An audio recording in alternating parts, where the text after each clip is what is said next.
del poble ningú no els deia res. Us he de confessar que jo de l'Hospitalet no soc. Soc més aviat de l'extraradi. Soc d'un barri de l'Hospitalet que es diu Barcelona. Us ha agradat això,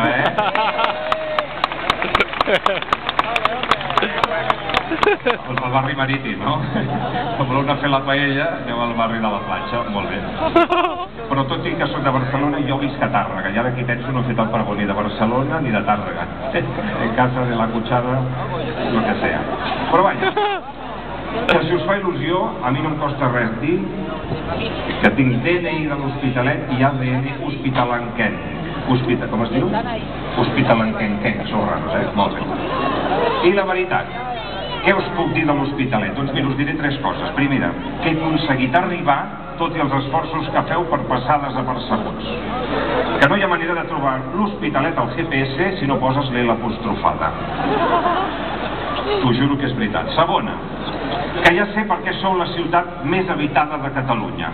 Perquè no hi ha res més difícil que sortir de l'Hospitalet per anar cap a Barcelona. No, t'ho juro, et perds segur. Clar, què passa? La gent vol anar a Barcelona, volen sortir, es perden, es queden a viure aquí, tenen fills i per això són tants. I tres, que la vostra gastronomia autòctona ha guanyat un merder des de que hi heu introduït les mandonguilles de l'Ikea. Per cert, alcaldessa, sota la meva humil opinió, jo obligaria a l'Ikea de l'Hospitalet que apostrofés el nom amb una L, també, saps? Perquè es diferencia del de Montigalà. L'Ikea. Gràcies! Encara no estic, Encara no estic. Però el que sí us puc dir és que tot i no ser-ne cap expert, sé que l'Hospitalet em dóna bon rotllo, potser perquè m'heu fet l'honor d'escollir-me com a pregoner, la qual cosa us honora pel vostre bon gust, alcaldessa. Potser perquè hi he vingut a actuar moltíssimes vegades a tots els teatres que hi teniu, potser perquè m'hi vinculen amics que hi viuen i potser perquè cada cop que vinc em sento com a casa. I també potser perquè en el fons jo sóc un titiritero i actuo de plaza en plaza, com diu el Serrat, i aquesta plaza vostra m'agrada bastant. O sigui que potser no seré un expert en l'Hospitalet, però sí sóc un expert en festes. Festes majors, menors i diminutes.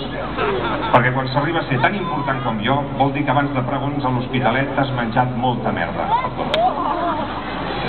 He dit merda. Caca. Moltes festes d'aniversari he fet, fills meus, moltes comunions, amb nens apunyalant-te els genolls, clavant-te escuradents, i moltes bodes fent sortir coloms a dins del pastís i fent veure que la caca del colom era nata.